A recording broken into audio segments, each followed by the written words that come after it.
Good afternoon. My name is Mr. Royce. I'm going to be your AP Calculus BC instructor today. We're going to learn about derivatives of inverse trig functions, but first let's take questions on the homework that's due today. Well, I understand there's a question on assignment 5.7, and it's possible that the video will work better with the lights down. Yeah, it does look like a clearer picture. Maybe. So, which one did you have a question on? Go ahead, Edward. Last one? Yeah. I'm going to try to zoom in. That actually might make for a better picture. Yeah. Okay, so on the very last one, let's take a look at what the question may have been. Number 65. Oh, there it is. So, here. I just think the answer is not right. Okay. So, I think I checked this one, but let me just talk you through the process. What I did was, I did a u substitution, and since du is 3 to the 2x, natural log 3 times 2 according to the chain rule, because remember the derivative of b to the u is b to the u ln b times u prime. Yeah, go ahead. Why is it not ln 1 plus 3 to the 2x part? Oh. Why? So you think du should be natural log of 1 plus 3 to the 2x? Yeah. Okay. No. I'm saying when you are taking natural log on both sides, it's that natural log of u equals the natural log of 1 plus 3. Well, then I'm not taking the natural log of both sides of anything. I'm just taking the derivative of 1 plus 3 to the 2x. So I'm using the formula for the derivative of b to the u, where u is a function of x.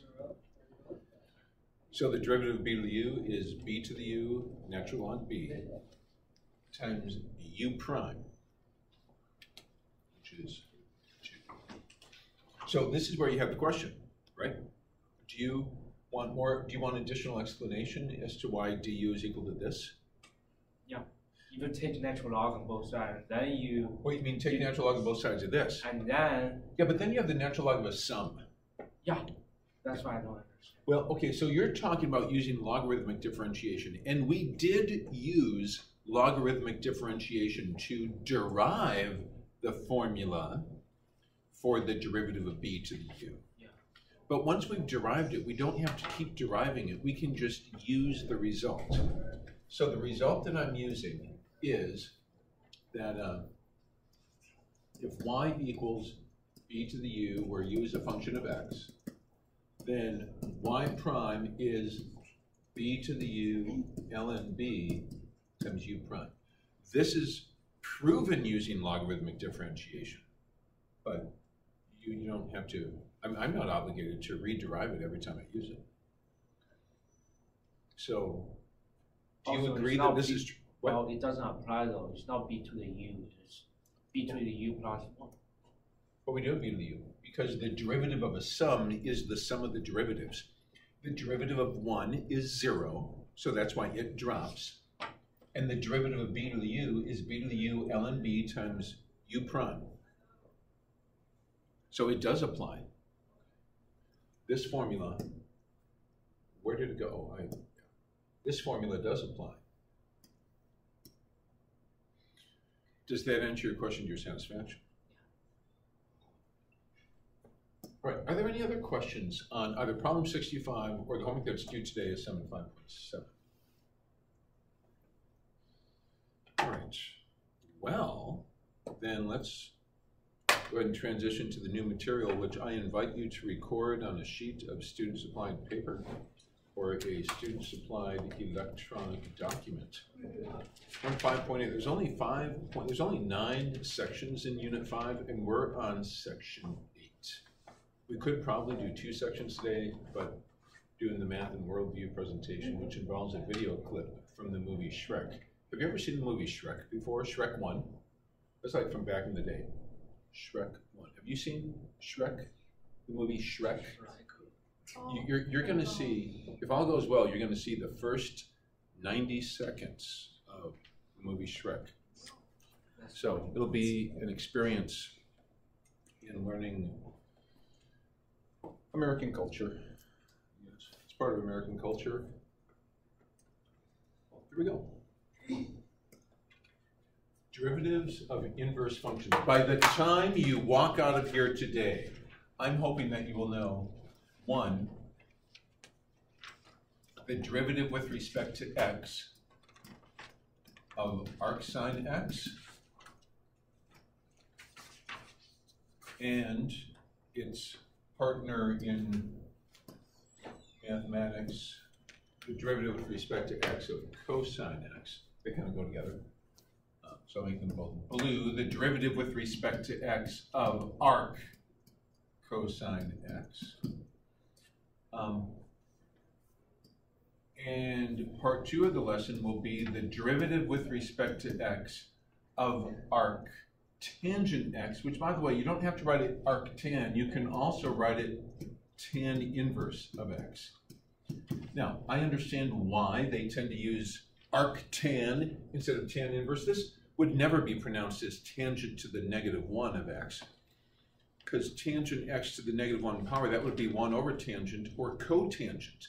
This -1 does not indicate reciprocal as it does in other parts of mathematics. I mean, yes, it is undeniably true. Please don't write this down. I'm going to erase it. It is undeniably true that in non-trigonometric contexts, an exponent of -1 does mean reciprocals. However, as you know from advanced pre-calculus, in the context of trigonometry, an exponent of -1 certainly does not mean take the reciprocal, rather it means inverse. But since that issue is often confused, many mathematicians just give up, especially math educators. They say, I don't want my students to think that tangent inverse of x is 1 over tangent or cotangent, so I'm just going to write it as arctangent x. You'll see it both ways on the AP test, and so I'm going to put it both ways here, just so that you can get practice dealing with that. So arctangent and very closely related to that will be the derivative with respect to x of cotangent inverse of x, which, to be honest, is not used very often. You'll see the big three. You'll see arcsine, arctangent, and arcsecant. So then finally, the last pair is the derivative with respect to x. And I'm getting a little bit of lag time here. I'm going to try saving my document. That might lead to less glitchiness. Oh, we're about to find out. Derivative with respect to x of, I'll call it arcsecant. Sure enough, less glitchiness, and closely related to that, just off by a negative sign essentially, will be the derivative with respect to x of arc cosecant x.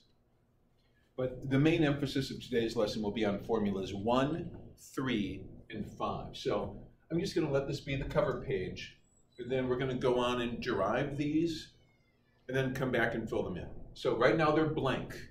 Let's go and derive formula for arcsine x, or for the derivative of arcsine x. So here we go.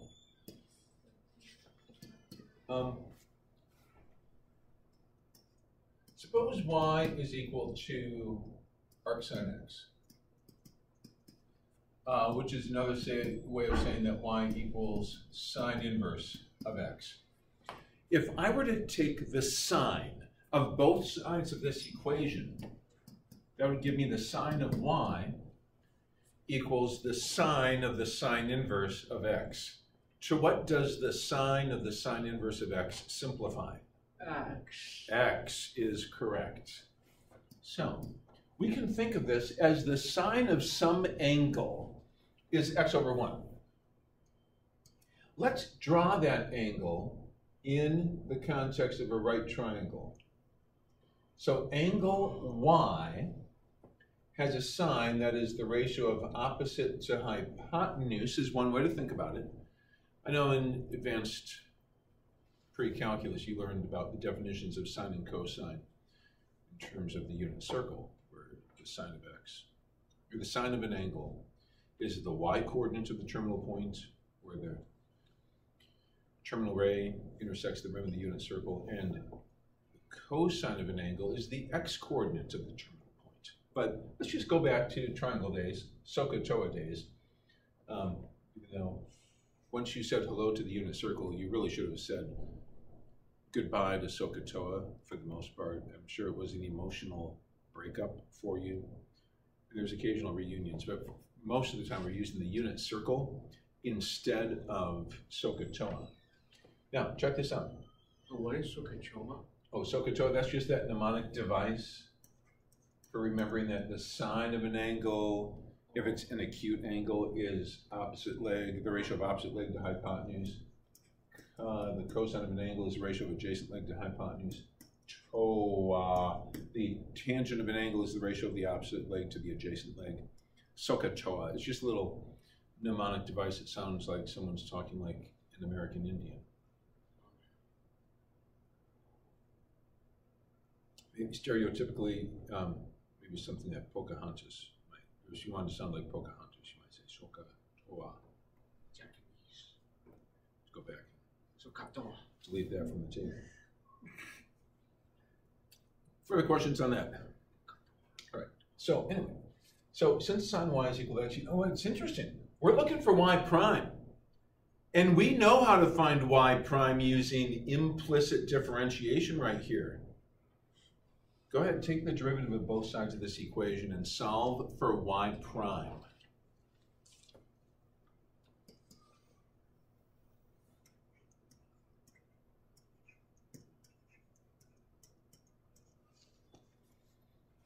When I differentiate both sides with respect to x, sine of blob's derivative is cosine of blob times the derivative of the blob, and the derivative of x with respect to x is 1. So it looks like y prime, this thing we're trying to figure out, is 1 over cosine y. And since we have our triangle drawn up here, we can read the value of cosine y as long as we remember the Pythagorean theorem. Now, according to the Pythagorean theorem, a squared plus b squared equals c squared, so we can solve for b, a squared plus b squared. Doesn't b have to be the square root of 1 minus x squared? I mean, it's just got to be that.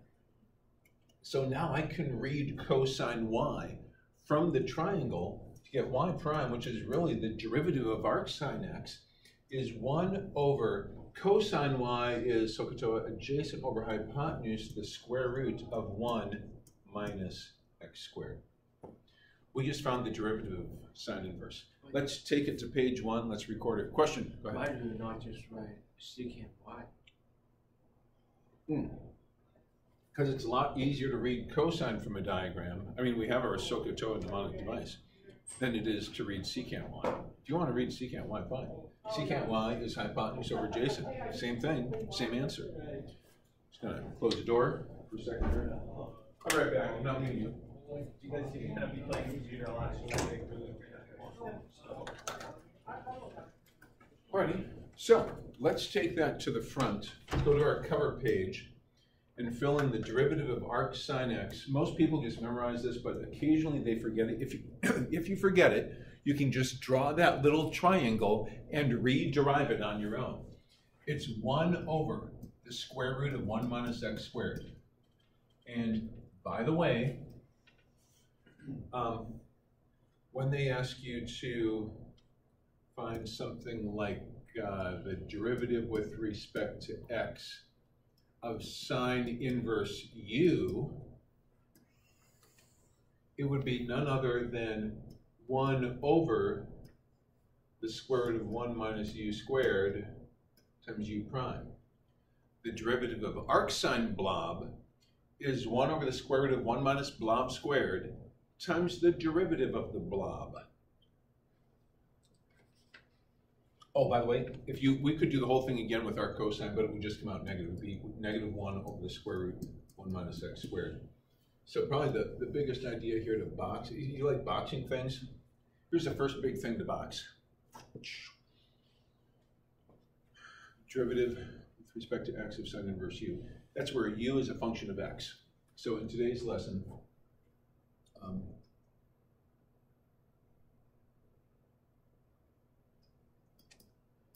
u is a function of x which is a real number. That's the kind of thing they might say in the header or in the directions on the AP test. Now, let's go on to tan inverse.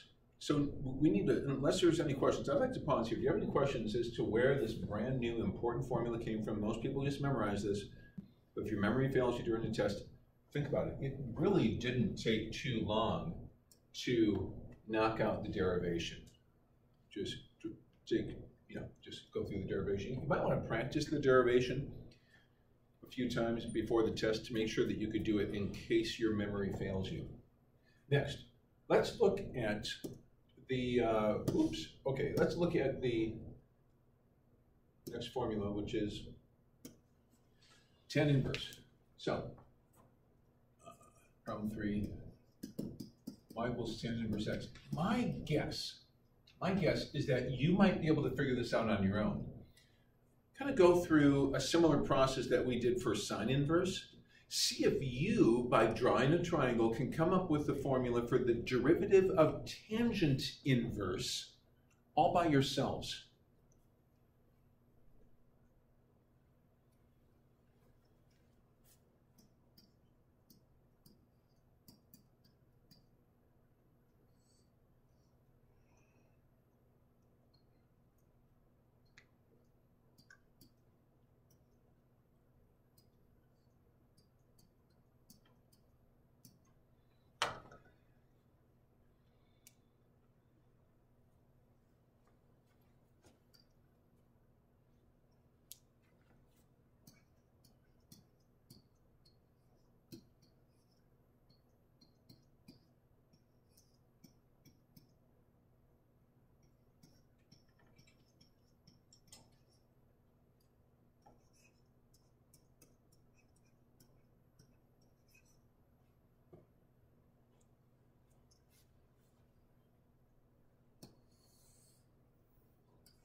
All right, so I've completed the derivation up here. When you're done, maybe you can compare your derivation to my derivation. And let's take it to page 1. Let's record this important result. Unless there's any questions on it. Any questions as to how it is I was able to progress through these steps, come up with the derivative for tan inverse. All right, well, back to page 1 then.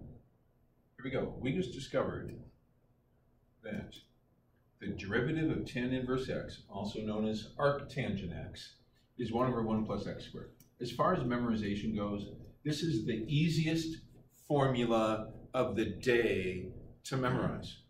By the way, if it were cotangent inverse, it would be -1 over 1 plus x squared. I'll spare you all the derivation, but then in general, the derivative with respect to x of tan inverse blob is 1 over 1 plus blob squared times the derivative of the blob. 2 down, 1 to go. Is everyone still awake? Yeah, feel free to stand up and walk around if you need to. I mean, who said it was a rule that you have to sit down while you're running? No, that's not a rule. Any questions on this? Now, secant inverse. Whoa, what's the secant inverse function? I'll need a separate page for that. So where were we? Arcsine, arctangent, and now for formula number 5. Arcsecant of x. Now, by the way, just a bit of history here. I don't know how you are with your arcsine graph. Oh, the slope of the tangent line, which we just found a formula for the slope of the tangent line. Is there anyone who thinks they could trace in the air like the graph of arcsine, just like you trace the graph of x squared, like y equals x squared? It looks like a parabola, y equals x squared. What does the graph of y equals arc sine x look like? Does anyone want to just try tracing it in the air? I'd be interested in seeing what shapes you trace out up here in front of you. How many of you are feeling like, oh man, I don't know. I just don't know what that graph looks like. Yeah, that's a part of advanced pre-calculus that often gets skipped over. But since we just learned a formula for finding the slope of the tangent line drawn to the arcsine graph, it might not be a bad idea to look at the arcsine graph just briefly, just a brief review of advanced pre-calculus, okay? The sine curve has a period of 2 pi, amplitude of 1, and it looks like this. Problem is, when it comes time to take the inverse of a sine curve, it's not a one-to-one function. The sine curve fails the horizontal line tests, so you can't just reflect it over the line y equals x and expect it to be a function. So instead, you have to come up with this restricted sine function, y equals capital S sine x. It's how some textbooks do it, not all of them. But it's a portion of the sine graph that does pass the horizontal line test. Endpoints at pi over 2 comma 1, 0 comma 0, and negative pi over 2 comma negative 1. This graph, the restricted sine graph, can be reflected over the line y equals x to obtain the sine inverse graph. So if you want to if you want to trace the sine inverse graph in the air, x and y trade places, so still in a 0 comma 0. Instead of pi over 2 comma 1, it's 1 comma pi over 2 right here. And instead of negative pi over 2 over negative 1, the endpoint is at negative 1 comma negative pi over 2.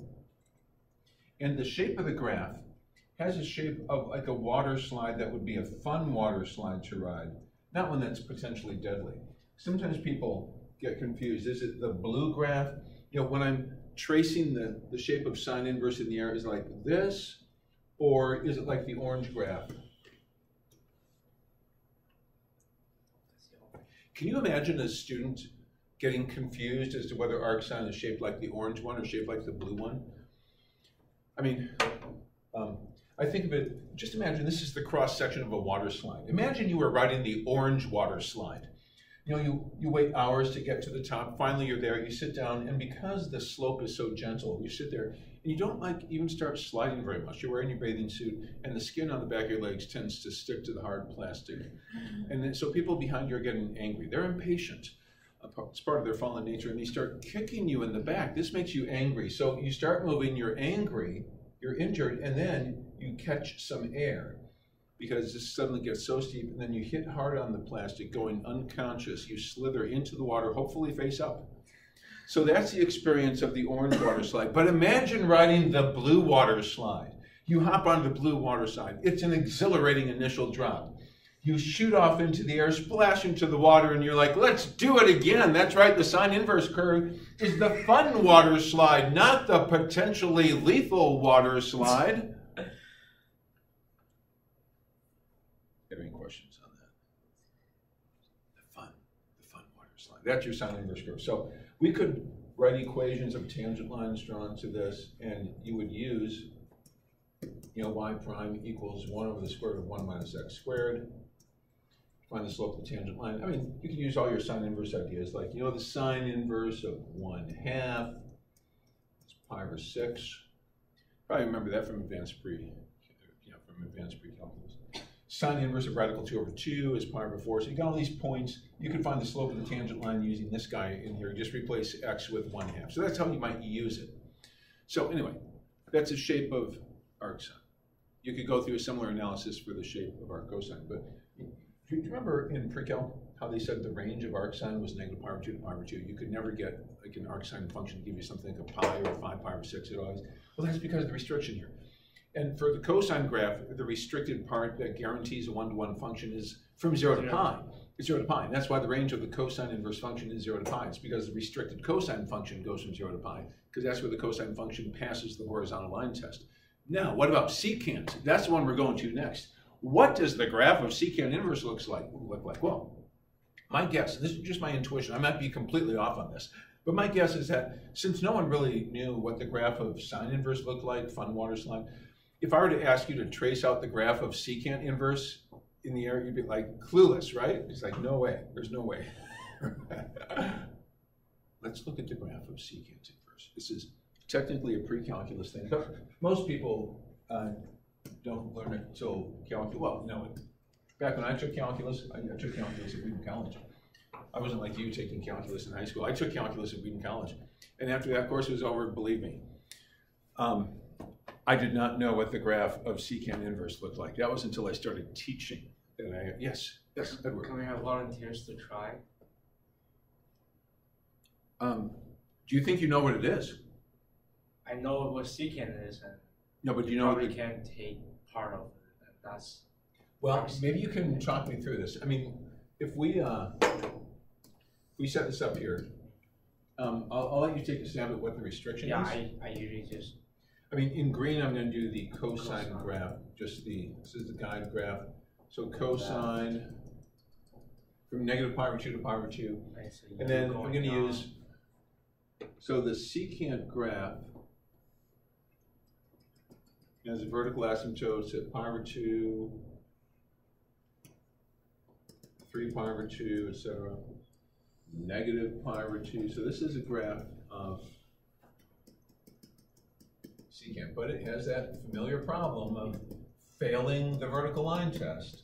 You know what? I think it's 0 to pi over 2 and pi over 2 to not included pi over 2 pi. It's going to be pi. It is 0 to pi exclusive of pi over 2. So that's the restricted That's right. domain. That is the restricted domain. Ooh. So then to get the graph, this is secant. Now to get the graph of secant inverse, we have to take this restricted graph, which I'm going to put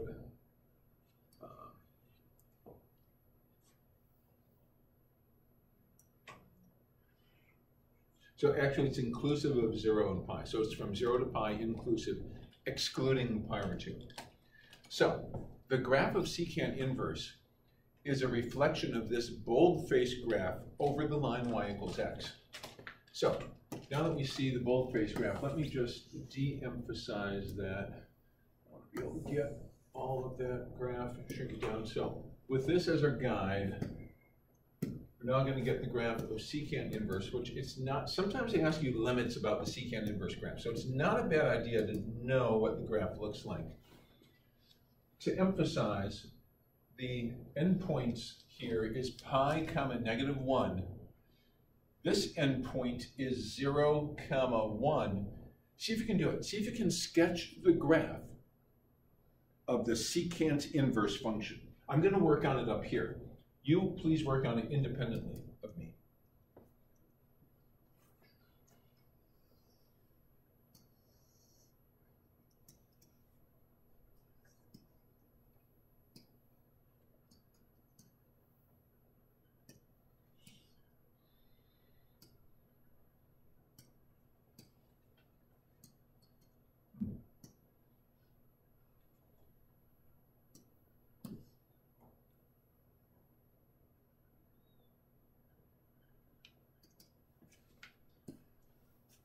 It does have a horizontal asymptote, by the way. And see if I can pull this off here.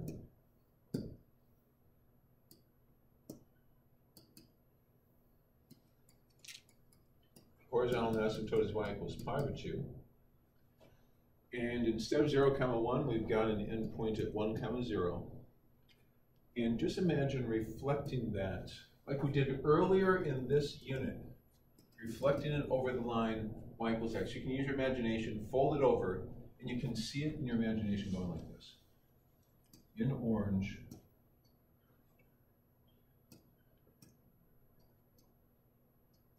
That's one branch. And this other branch, instead of an endpoint at pi comma negative 1, we go to negative 1 comma pi.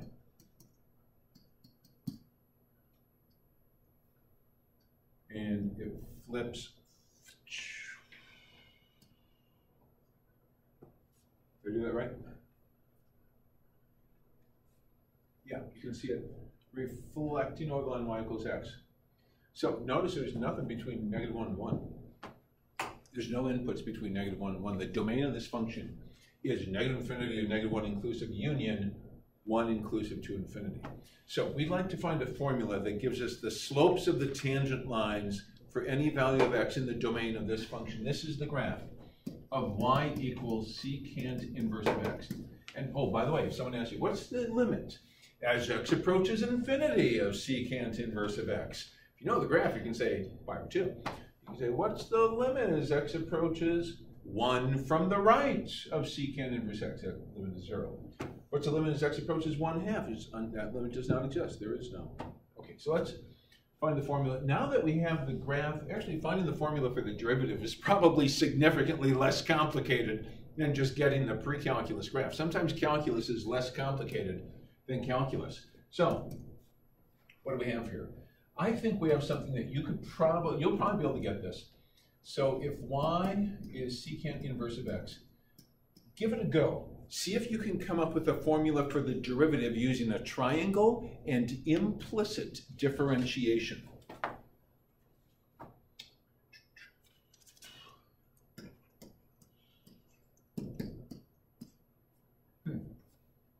Okay.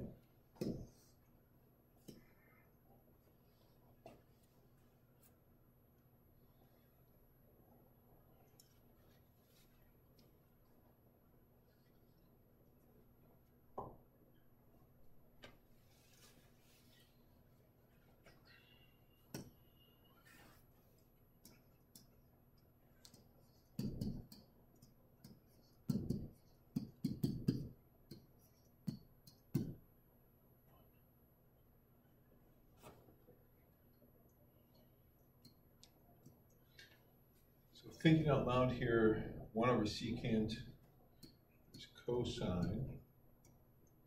So instead of writing 1 over secant y, I'm writing cosine y over tangent y. But to understand secant y equals x over 1 at this angle y, secant is x over 1. That means the cosine is 1 over x. Because secant, that would have to be hypotenuse over adjacent instead of adjacent over hypotenuse. The Pythagorean theorem gives me the square root of x squared minus 1. Okay, so we had a formula today that has the square root of 1 minus x squared in it. That's for sine inverse's derivative. The formula for secant inverse is a little harder to memorize because it's similar. It's got the square root of, this time, x squared minus 1 instead of 1 minus x squared. So here we go, cosine y. Cosine y is adjacent over hypotenuse, 1 over x. Tangent y in the denominator, so tangent y is opposite over adjacent. So it looks like this is a formula, but this is not the formula. We have to make an adjustment based on the graph. The formula should have an absolute value on x because, check this out. Take a look at the graph that we just looked at. The slopes of the tangent lines are never negative. Look at this graph. Every single point has a tangent line with positive slope. So because of the nuances of the restriction that we somewhat arbitrarily decided to restrict this function from 0 to pi, that restriction has a domino effect. It requires that we ensure that the slope of the tangent line is positive even for negative values of x. So this, of all the formulas we're learning today, this is the one that's most complicated, most challenging to memorize. But my guess is, with your young minds, you'll have no problem whatsoever. So here we go. Let's take it to page 1. Yes? Question. You know what? How about I record it and I'll take questions. Well, what we just learned was that arcsecant is 1 over the absolute value of x times the square root of not 1 minus x squared, but x squared minus 1. And then more generally, if we have a blob u as a function of x, the derivative with respect to x of secant inverse x is 1 over the whoops, I was supposed to put a u in there. We delete that x and make it a u, where u is a function of x. Absolute value of u. Square root of u squared minus 1 times u prime.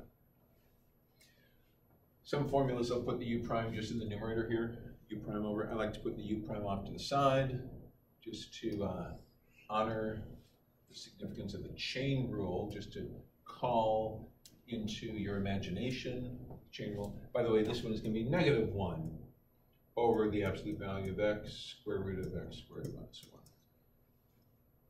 Or cosecant. I guess that one's always going to have a negative slope. Always negative slope. All right, Edward, you had a question. Yeah. I'll go back to the page where I just derived. Where we derived it. Yep. How do you decide the triangle? Well, I think of this as an angle. So the secant of an angle is x over 1. So I'm thinking I'll put my angle here like I did on all the other diagrams. And then think of this as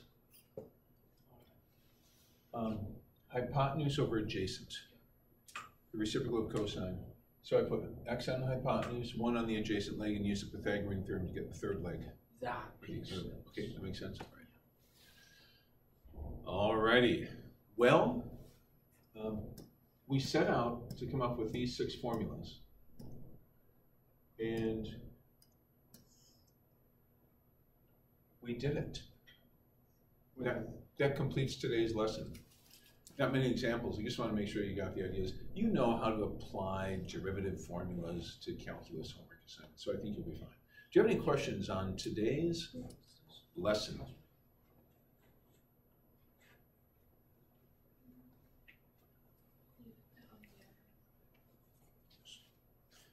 Pause in here to make sure we're all together. So yes, thumbs up, good to go? All right, so keep on going. I'm sorry, what's that? What we're learning now.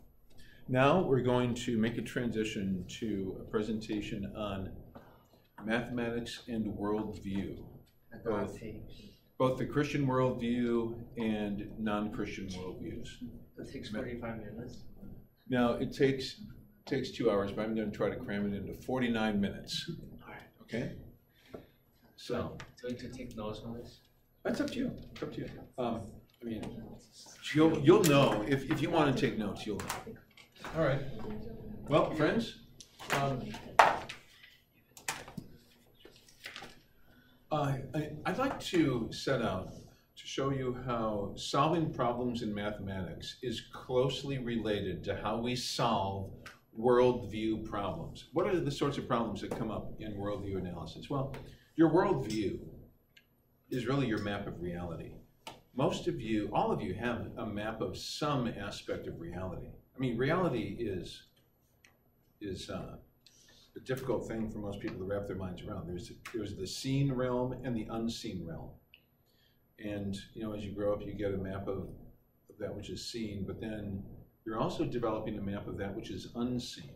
Now, the things that are unseen involve basically what it is you're going to worship. Some people worship God, and so it's like God is unseen to us. We can see his work, but so God is on our worldview map, and then you got to have some explanation for what we do see. Has this always been here? Did it come in the Big Bang? Was it just created by God 6,000 years ago? So you've got to have some map of how to handle what is seen. You've got to have a map of how to handle what is unseen, things like truth, justice. Justice is real, but it's unseen. Evil, I would argue, is real. Not everyone thinks evil is a thing. Some people think evil is just a social construct. And then you've got what's inside human beings themselves. What is going on with human? What's your map of human beings? Some people view humans as merely animals. Others view them as made in the image of God. So your map of reality guides you to understanding. Have we talked this year about maybe when situations where you're in a burning building and you have to, and the power goes out, or maybe Have we talked about this idea of getting to a place of safety? Just to help you understand how a map of reality is so important, just imagine for a moment that you're in your second floor bedroom, or maybe you're in a house that has a second floor bedroom, and suppose you lived there for 10 years, you know this house inside out. And then you hear it's 3 o'clock in the morning, the tornado siren goes off, and the power goes off in your house. It is pitch dark, and you hear the tornado coming, and you know you have to get to your basement in the dark. Do you have a map in your mind of, maybe you can imagine, I don't know if the house you live in has a second floor, but can you imagine, those of you who ever have lived in a second floor bedroom, I mean, do you think you could use a mental map of reality to get from your bedroom down to the basement in pitch darkness? That's an example of a map of the seen realm, a mental map. Your worldview is a map of reality that allows you to navigate through darkness. And for most of us, the darkness is the future. We don't really know what our future holds. It's invisible to us. But we have a mental map that guides us through decision-making and navigating the unseen future. You know, am I going to grow up? Am I going to get married? Am I ever going to graduate from college? Am I going to have kids? You know, when I die, am I going to go to heaven, or is that just the end of my existence? I mean, we have this map of the future that really guides us through. So a worldview is essentially a map of reality, both the seen and the unseen realm. And so I would argue that the way that we solve problems in the mathematical realm is very similar to the way that we solve problems in worldview work, which is trying to form an accurate map of reality. Because if nothing else happens here at Wheaton Academy and in college, wherever you go to college, hopefully, if nothing else, hopefully you get an accurate map of reality, an accurate mental map of reality. Because if your map of reality, I mean, just imagine, you're on the second floor, you're in a second floor bedroom. If your map of reality is not correct, you might end up walking off of a third floor balcony. Or falling down the steps. You need to have an accurate map of reality, otherwise your future is imperiled. So one of the things that you have to do when you're forming a map of reality is you have to try to make sense of human suffering. What causes human suffering? That's a worldview problem that people have to solve, that you have to solve. And what is the solution to human suffering?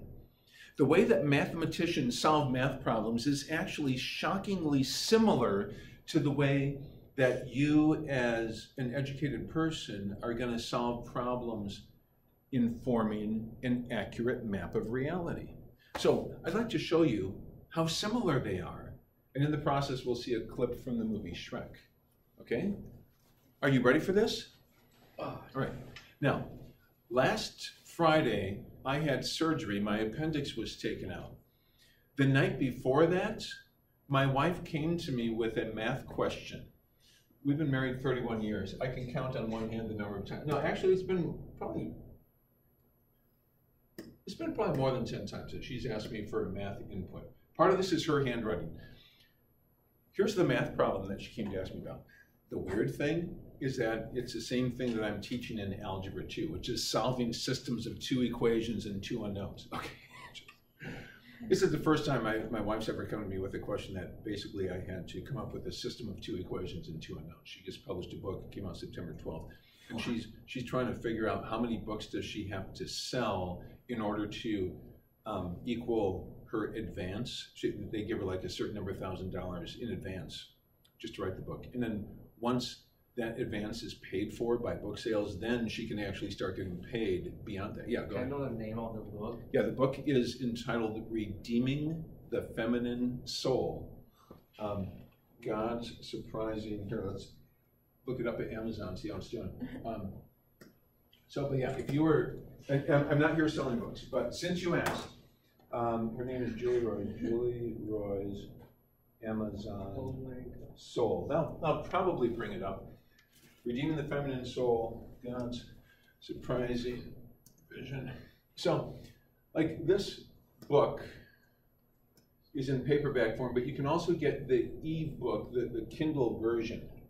It's got 15 customer reviews right now. Kay Arthur wrote the foreword. Let's look at the cover. So the cover Is that your wife? That's not my wife, but that's the woman on the cover of the book that my wife wrote. So for Rebecca, God's surprising vision for womanhood. So it's actually worldviews. People, based on their worldview, their map of reality.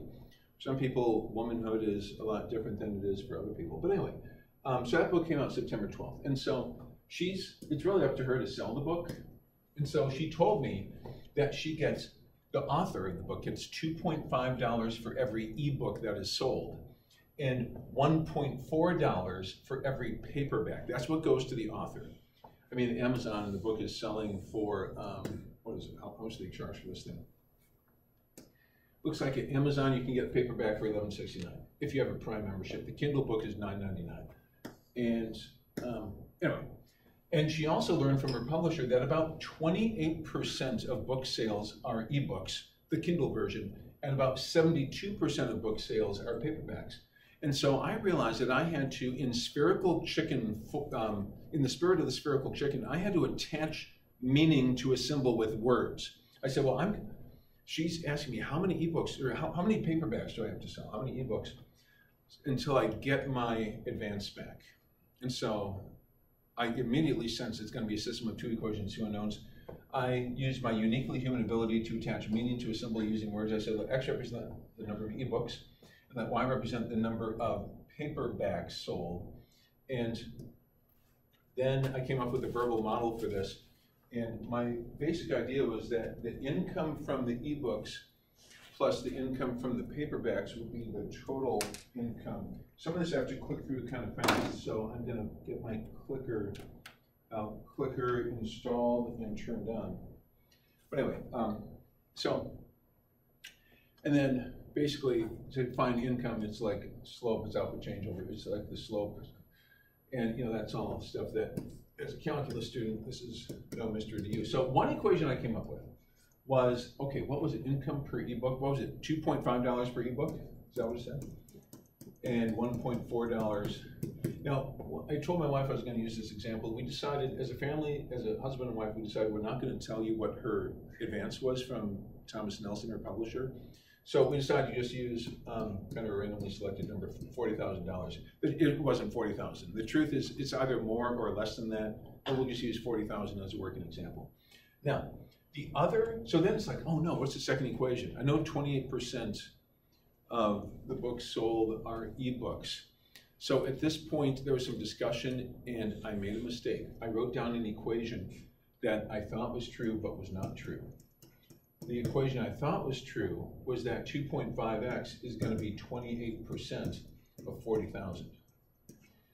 And then solve this system. It's not a true equation. The idea that's based on is not real, but I thought it was true. Just as I was trying to impress my wife with my mathematical skills, and so I wasn't being like super careful. And but I did go to the calculator. I said, look, I can use a reduced row echelon form. I can, Julie, you have to sell 20,571 paperback books before you can expect to start getting paid from your publisher, before you can get royalties. And then I went to bed. It was late at night. I had to wake up at 4:15 to get to the hospital. Now I'm at the hospital. And I realized, after they prepared me for surgery, a 7 a.m. surgery, I realized, oh no, I don't have my calculator with me. And I just made a mistake. It's not 28% of the income is from ebooks. 28% of the books sold are ebooks. So it's 6 a.m. Surgery starts at 7. And I realized this is the system, not that. I should have said that, number of ebooks over the total number of books is point. That's what I should have done. And so, I didn't have a graphing calculator with me, and they told me that I wouldn't remember things during surgery, so I'm getting nervous. It's like, are the drugs that they give me during surgery, are they going to wipe out my memory? Am I going to remember this? They didn't even let me wear my wedding ring to the hospital. You can't have your wedding ring on during surgery, much less, I'm asking the nurses do you have a TI-84? I really need to solve this system. Wait, you asked that? Okay. All right, so you called me out. I felt like asking that. I knew they didn't have one, but the story's funnier when I say that I asked the nurse.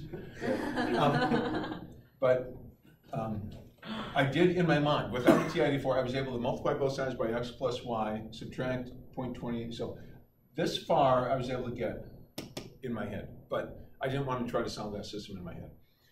I mean, no paper, no pencil. So fortunately, after surgery was at 7. I woke up at like 10, and I was home by 11:30 a.m. And as soon as I got home, I took out the graphing calculator, typed this in, and found out it's not 20,000 books, it's only 16.8 thousand books they have to sell. I solved this problem mathematically, which seemed overwhelming to my imagination. It's like this reality of book selling. I couldn't wrap my mind around it unless I came up with some symbols that were clearly defined that represented reality.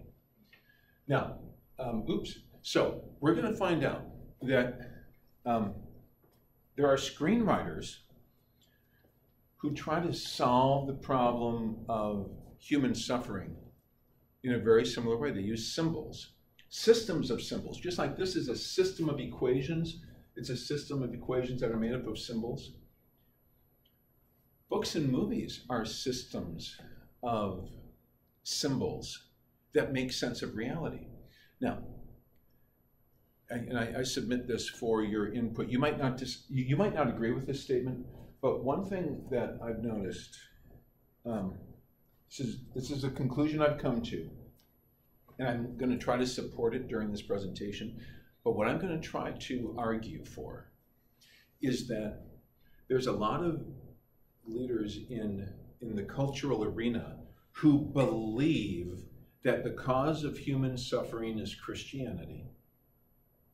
That Christians coming out and saying, God said that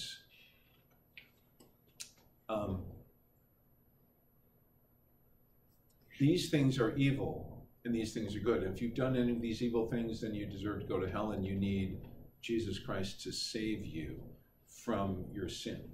That's what's wrong with the world, because there's people who, the Bible says that a man is supposed to get married to a woman. And there's people who are born into a male body and they say, but I'm really a woman. And they want to set up their marriage differently according to their own plan and their own heart. And the fact that they're made to feel guilty for doing that, it just ruins people's lives. And not to mention the fact that religion causes wars left and right. I mean, there are people out there, I'm convinced, that really believe that Christianity is the cause of human suffering.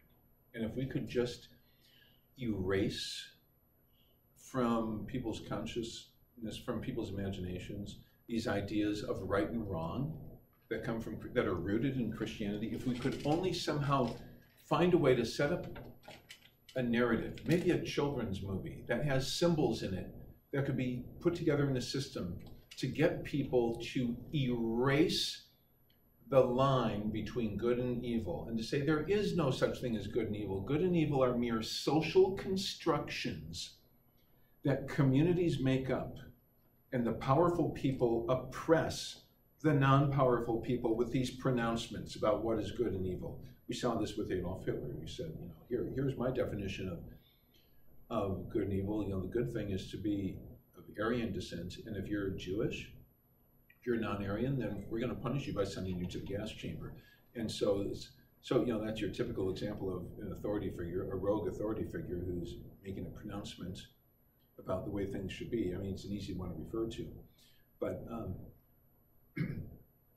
so I'd like to show you a video clip from the movie Shrek that is filled with very meaningful symbols. And I'd like to show you how calculus has actually influenced the stories that we tell our children at bedtime. So there's a lot of connection between mathematics and worldview. One connection is the way that you solve worldview problems is with symbols.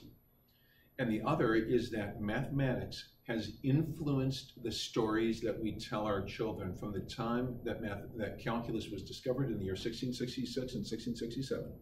And today. So that's what the rest of this presentation is about. Not supposed to go there yet. Next, I'm supposed to pull up the video clip. So look, it's video clip time. It's not even 2:30. This is like, done teaching the lesson, and we have time to actually watch a clip. Usually when I'm showing this video clip, Like when I was at Stevenson High School, it would be like, you know, end of the school year, because people get offended, they don't have time really to complain because they're all thinking of graduating. And you know, I can't really take a whole period for it. So, so this is just wonderful. We're going to open recent and hit play, which is going to bring up beginning of disk. Now, sometimes I play this on the TV screen, which has a pretty good sound system. However, because I'm making a video of the video, I'm going to use the sound which is not amplified off of the computer. This is less than ideal, but I think we might be able to pull this off. This is the opening of the movie Shrek. Shrek 1, there's like Shrek 1, Shrek 2, Shrek 3, maybe lots of other Shreks. But Shrek 1, I saw it in the movie theaters. And the scene I'm about to show you, which is the first 90 seconds of Shrek 1, is a lot, the meanings of the symbols are a lot different than they are in the rest of the movie. But this is like a little fairy tale at the beginning that's filled with symbols. And just didn't see it. I was in line for popcorn. So the first time I saw what I'm about to show you was not until I was in the luxury and comfort of my own home, watching it on a VHS cassette. That's when I first saw this. And as a mathematician, I was stunned at what I was looking at. Here's the opening of Shrek. And now, let's go view full screen. What we see is light coming down from above onto a book.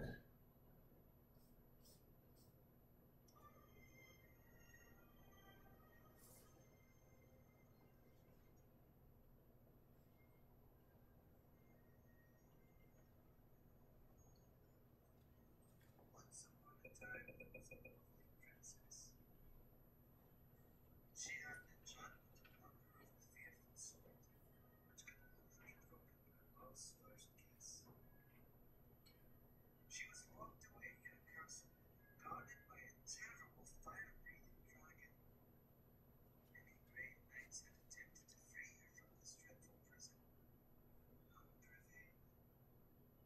She waited in the dragon's keep, in the highest room of the tallest tower, for her true love and true love's first kiss. Like that's ever gonna happen. Oh, man.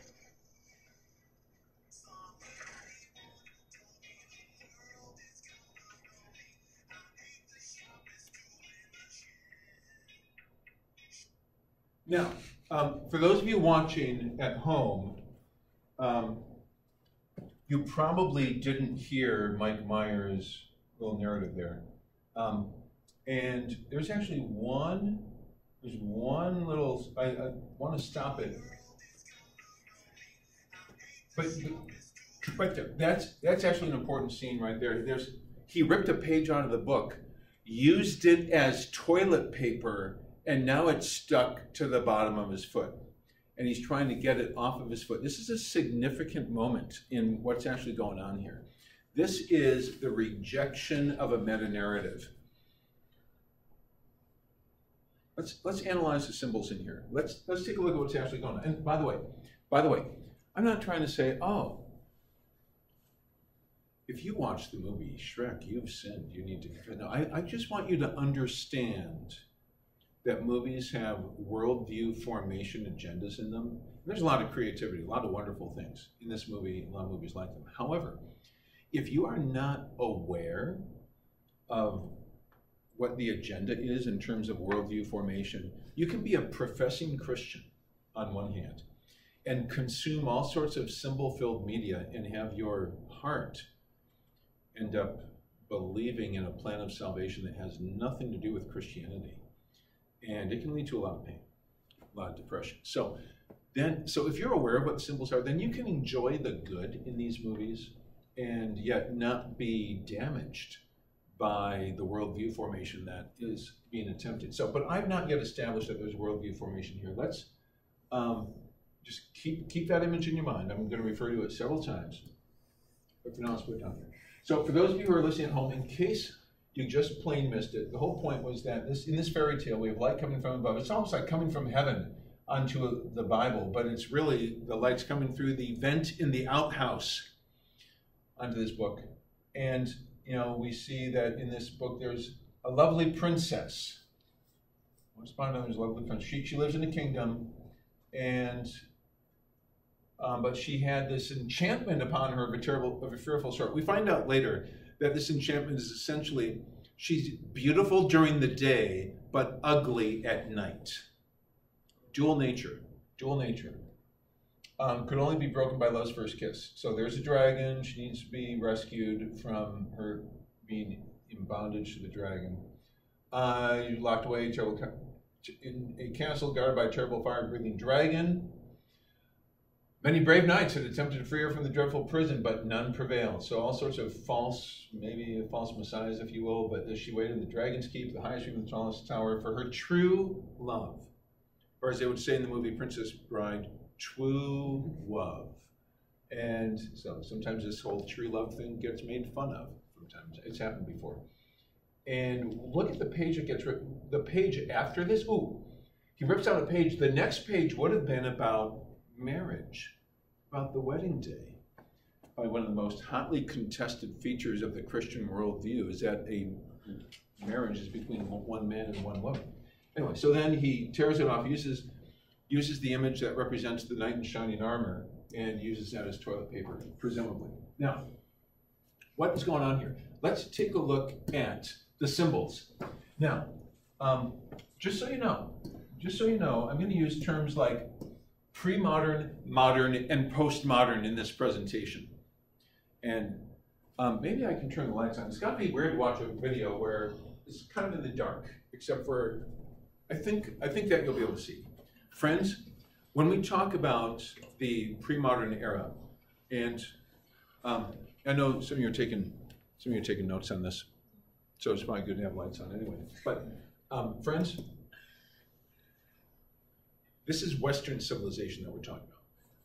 The modern era of Western civilization is roughly a 200-year period. It was a failed project, sometimes called the Enlightenment, from 1750. I've talked to you about these categories before. These, yes or no? No. Yeah, okay. So sometimes this is dated as from 1789, which was the storming of the Bastille, to 1989, which was the fall of the Berlin Wall. But either way, it's a failed project, 200 years. Pre-modern. Calculus was discovered in a pre-modern era, 1666 and 1667. And wait, this should be coming out yellow. Yellow, come on. Hello. Try it one more time. 16. Was it? You know what? Maybe it's not working because I have that turned on. Try it one more time. 1666. It actually influenced the pre-modern world, and it caused them to lose faith in God and put increased faith in reason, logic, math, and science. The equation E = mc squared, I've talked to you about that. That had an influence in getting people to ditch the modern project and go for postmodernism. But with those basic terms in mind, in the pre-modern era, parents would try to form worldview in their children's imaginations by reading them bedtime stories filled with symbols. And sometimes these symbols would, I'm going to get rid of the DVD player, that's probably causing a little bit of glitchiness. So these symbols might be things like the king in the story. Now, just like X in my mathematical story represented the number of ebooks sold, what do you think king represents in a pre-modern fairy tale, in a story used by Christian parents trying to form Christian worldview in their children in a bedtime story? What might a king represent? A king in a story. God. Yeah, I'm sorry, did you say? Okay, maybe a priest, and yet a priest. A priest is a symbol also. A priest would be a symbol in Catholicism, Eastern Orthodox, even in Anglicanism. The priest is a symbol of God, or at least of Jesus. But we'll go. I think God is very reasonable thing to say. Might show up better on video if we go blue. Let's go blue on this. Okay, we saw another symbol. We saw the dragon. Now these days, dragons often have different meanings in narrative, but back in the pre-modern era, what did a dragon often represent, or even in the Bible? Class? Oh, Satan, the devil. We saw there was a princess, beautiful during the day, ugly at night. What might a feminine character, she might be symbolic of what in a pre-modern fairy tale? ugly in nature. Judah. Well, I think Everyone. Judas. Yeah, I think. Well, what do you think about a princess being used to represent really all of mankind, just people in general? Oftentimes, the church is represented as a female character. You know, the bride of Christ. So, mankind, both beautiful because we're made in the image of God, but ugly because we fell into sin. Another symbol is the knight in shining armor. Who might he represent in a pre-modern fairy tale? Jesus, the Messiah, who's going to rescue us from Satan's grip on our sinful hearts. There's also an ogre implied. There's certainly an ogre in Shrek, but the pre-modern view of ogre was kind of like a disciple of Satan. What is that ogre? Ogre, O-G-R-E, disciple of Satan. When ogres first showed up in literature, it was 15th century France, and they would be these characters that would kidnap children, you know, give them all sorts of wonderful food, but then kill them in their sleep, you know, find and eat their bodies. It was like, these are the epitome of evil. These are men who have devoted their lives to Satan and engaged in the deepest, most heinous forms of evil. So, and that's what an ogre used to represent. Now, so if you were to now analyze this, I have to turn the lights off for this, otherwise there's no way it'll show up on the video. But in the pre-modern fairy tale, it'd be very common for a king to represent that which we worship and trust, to represent God. The princess represents the nature of mankind, part beautiful, part ugly. What causes suffering? That's Satan. Satan is the cause of suffering. Satan and our sinful hearts were rescued by the knight in shining armor, a symbol of Jesus Christ. Now, what if you are trying to solve the problem? You say, wow, this worldview, that's why there's so much suffering in the world.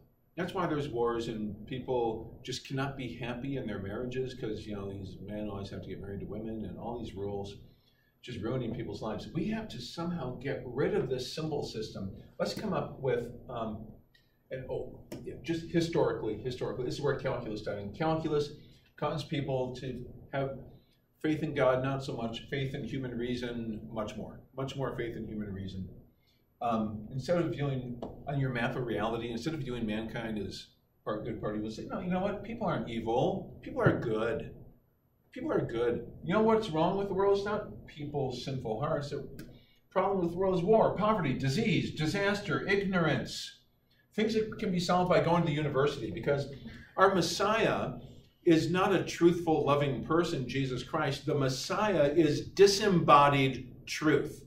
If the Beatles had been singing back then, they would have said, all we need is truth, truth, truth is all we need. That would have been their hit song. And in the modern era, that would have sold a lot of copies on Amazon. Okay? Now, once E equals MC squared came along, Hiroshima and Nagasaki, people are like, forget it. Math, logic, reason, logic, math, and science are not delivering us from suffering. They didn't keep the Titanic from sinking, and they didn't keep us from getting things like atomic bombs. So forget the modern project. Let's reject it. And so when you see, keep in mind, postmodernism is a word that was coined by the French philosopher Lyotard, who used 3 words to define postmodernism. Have I told you what those 3 words are? Incredulity toward meta-narratives. Meta-narratives, any meta-narrative that says, here's, you have to conform to the wishes of God, some external authority figure. All of those lack credibility, and you should instead reject those, like getting dirty toilet paper off of your foot. Just get rid of it, and instead you become the author of your own micro-narrative. You be God of your own life. There's various streams of postmodernism. There's actually Christian postmodernism, because Christians should also reject modernism. We should reject idolizing the mind. So there is a Christian postmodernism, but secular postmodernism is a full-up rejection of Christianity. So instead, the map of reality can be conveyed symbolically to children before they even make it into school. Children can understand what this worldview is. Look, if Christianity is the bad guys, if Christians are the bad guys, and the God of... So what you can do, you can come up with a movie like Shrek, where the king is the bad guy. The king is torturing gingerbread men. Lord Farquaad is just sending all the friendly fairy tale characters to the swamp, putting them on trains, sending them to the swamp in the same way that Hitler sent Jews to concentration camps. It's just hideous. This hideous character. So, but the princess, well, okay, first of all, I'll talk about the ogre. Ogre's a really friendly guy. All we need is love, love. Love is all we need. We see that even though, you know, they're ugly. What happens when they get married? They get married. And, oh, by the way, that's what how ogres used to be depicted. Murdering children in their sleep. Not cool. But there's a lot of other movies that try to take, see, if you really want to erase the category of evil, what you could do is get your movie-making community together and say, let's look at every single symbol that represents evil. Ogres, let's portray them as friendly. Pirates, they don't go around stealing people and, you know, raping women. They're cool. Ogres are friendly, pirates are cool, vampires are sexy. Witches are simply victims of male oppression. Dragons make wonderful house pets if they only get proper training. Dragons aren't like satanic. Come on, get over it. That's embarrassing to think that. Monsters are so great. You can, if you need a babysitter for the weekend, you can leave your kids with the monsters. They'll take good care of them. And yeah, dragons.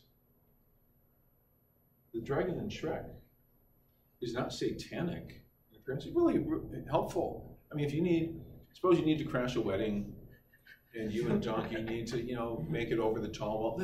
The dragon will help you out. Can I remember, so it reminds me of this time I went to the mall, and this guy was wearing a t-shirt that had an image of the devil on the t-shirt.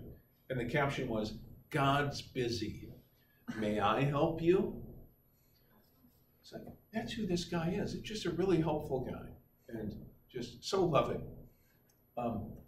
So taking symbols, the same symbols that are used to convey the Christian worldview and that pathway to dealing with suffering caused by sin and Satan, the same symbols can have new meaning attached to them. The spherical chicken lesson taught us that not only can humans attach meaning to symbols with words, we can also attach meaning to symbols using movies. We get this system of symbols, and then when you solve it, you come up with a solution to the problem of human suffering. The solution to the problem of human suffering, when you look at all the symbols taken together, is to realize that evil is a socially constructed category. I asked my students at Stevenson High School, is there anything on your list of things that are absolutely evil? Things like maybe torturing children for entertainment. He said, no, nothing is absolutely evil. The only things that can be called evil are socially constructed things. If in your society you decide that arresting, deporting, and murdering Jews is evil, then fine. But if you say that's good, then okay, then it's good. It's all up to God, where God is yourself. The only person you can trust in a postmodern era is self. If I had been teaching at Stevenson High School this year, then the first day of school, I was expected by the social workers to let everyone exercise godlike powers on the first day to create themselves. My instructions were, go around the room, have every student introduce themselves using their preferred gender pronouns. So don't accept the way that God created you. There is no God. Instead, you create yourself. If I would say, I am a man, I am a woman, or I am something, you get to decide. You get to decide what you are on day one. So I found that not only schools are schools are religious institutions. The school I taught at was trying to teach people that the problem with the world is Christianity, and the solution is to throw off any vestiges of Christianity in your culture, and instead, you be the God of your own life. And This would be reinforced in various courses. It was all celebrated. It came to a head senior year prom night where there would be this, this counterfeit wedding. It's like people would, instead of having a Christian wedding, after, a lot of people, they go to college and then they get married. Students in high school, they go through this religious institution, they learn to throw off Christianity, and they say, okay, so we're going to go to prom night and have sex with whomever we want. And then there's a counterfeit honeymoon called senior ditch day. And then they just continue on a life where they completely ignore God's rules for how to make decisions. So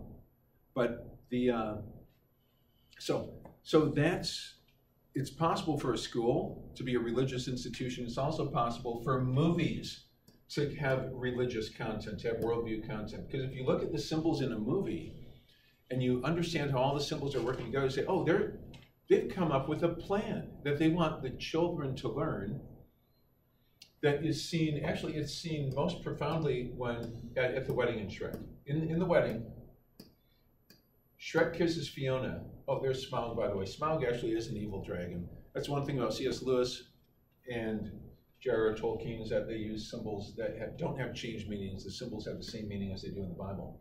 But bad guy. Don't be nice to gingerbread men. Don't treat them like that.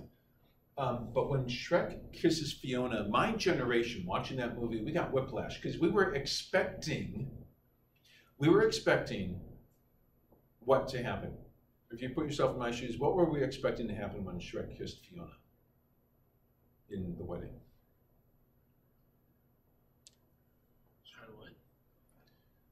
What was my generation expecting would happen when Shrek married Fiona?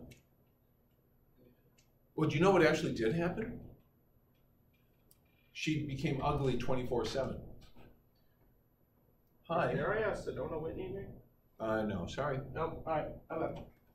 So in Shrek, when Shrek kisses Fiona, instead of being beautiful during the day, ugly at night, what we were expecting, my generation was expecting her to become beautiful 24/7. She became ugly 24/7. Do you know what message that sends? Beauty and ugliness themselves are symbols that represent good and evil traditionally. Like in The Wizard of Oz, the Wicked Witch was ugly. The Good Witch was beautiful.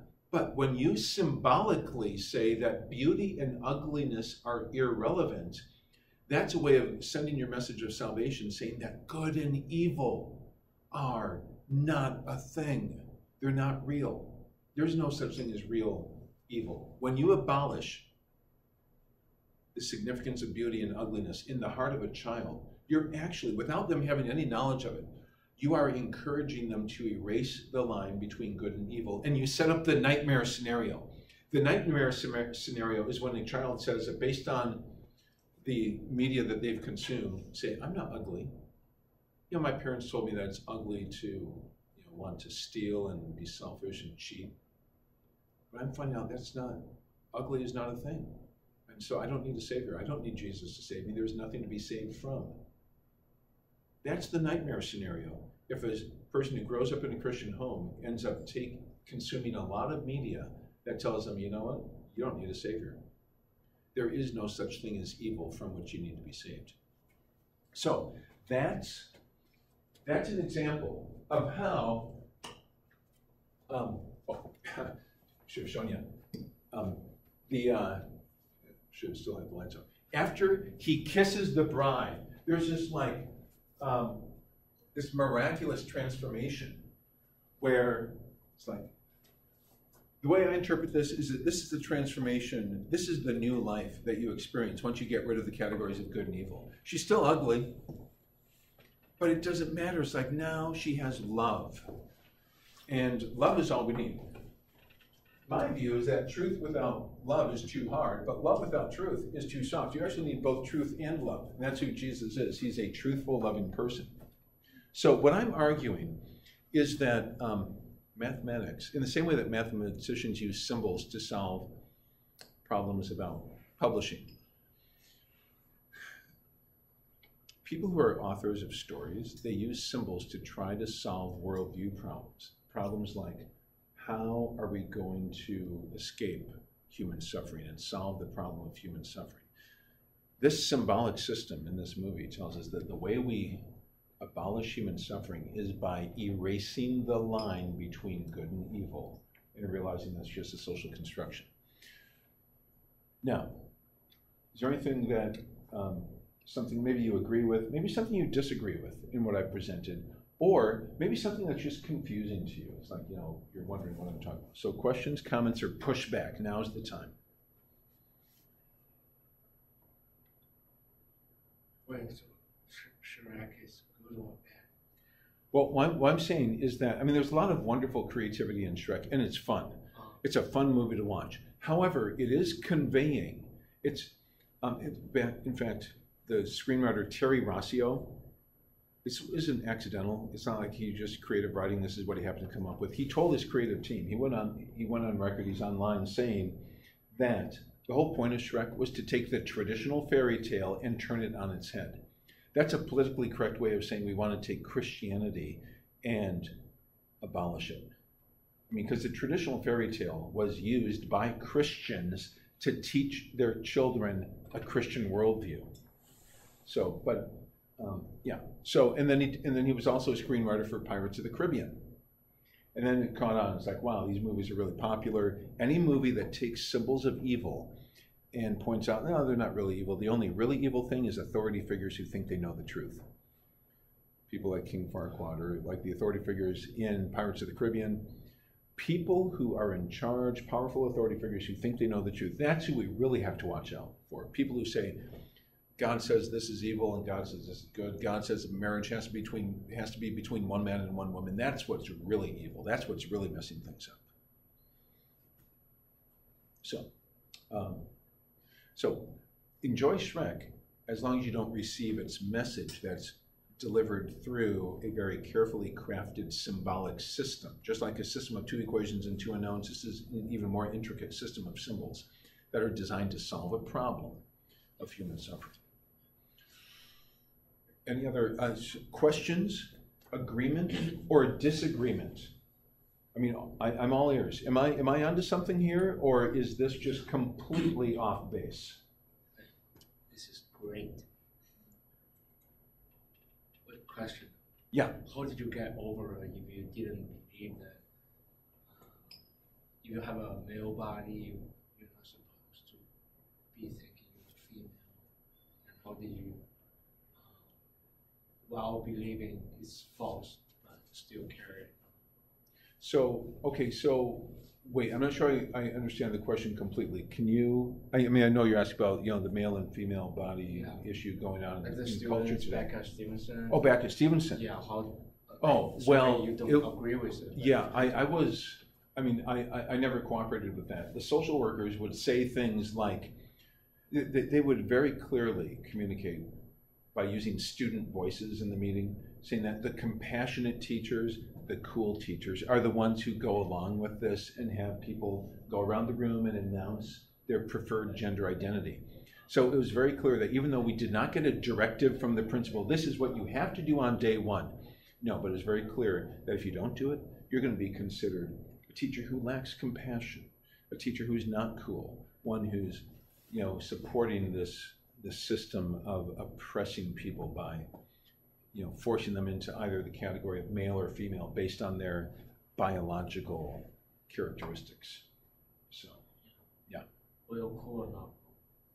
So, yeah, if I had taught there this year, then I would certainly have, taken a hit to my reputation and been viewed as a non-cool teacher. Oh, for not good. Yeah, it was supposed to start. Well, they did start it this past fall. So this was the first school year where they were like, let's do this, everyone. All right? Anything else? Is this, I hope I wasn't telling you things you already knew. Was this? Well, thank you for your kind attention. Actually, this is fourth time I delivered this week. This is my Algebra 2 classes. So it's actually helpful for me to be able to practice working this through. It's something I care about a lot. But, well, that's it. I guess we're done for today, unless there's any other questions or comments. The homework that's due on Friday is assignment 5.8. The solutions are already posted. So when the bell rings, you're out of here.